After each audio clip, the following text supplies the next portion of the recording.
Digitalis, or foxglove, Digitalis chalcantha, or what was previously Isoplexis chalcantha. The tubular flowers are sort of quite unique on this species from the Canary Islands, from Gran Canaria in the Canary Islands.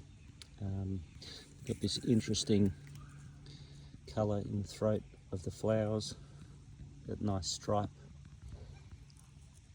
Quite a unique flower, and this is a very rare species from a friend that was importing from the Canary Islands for many years. The native species are no longer allowed to be collected. The seeds no longer allowed to be collected in the Canary Islands, as far as I understand.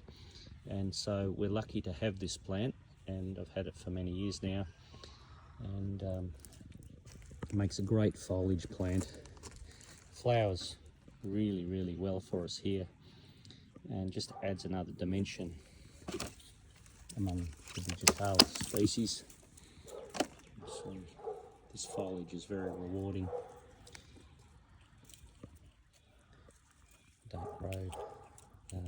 I don't specialise in perennials here, but I think it's always nice to have something a bit different like this to add to the range, to the palette of plants that are available in Australia. So I've been growing these in 50% shade house, 50% shade under the shade cloth here, and they're obviously loving it. They can probably handle relatively dry conditions. The Canary Islands are not particularly known for heavy rainfall, but they often get sea mists and so forth.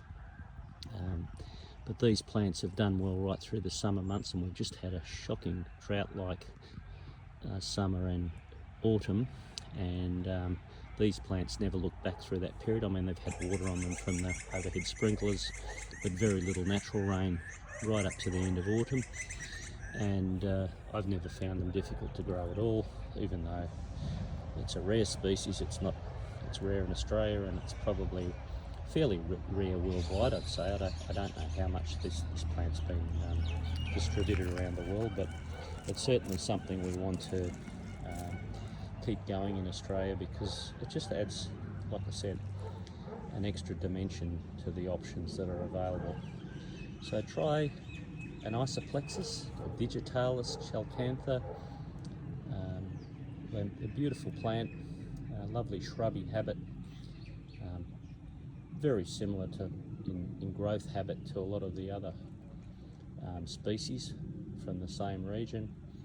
You know, they'll probably get up a couple of metres, maybe 2.5 metres if they're happy, maybe even a little bit more in some gardens, drawing to the light depending on how much shade they've got. But make wonderful plants, and another unique plant to try and have in your garden in southern Australia here.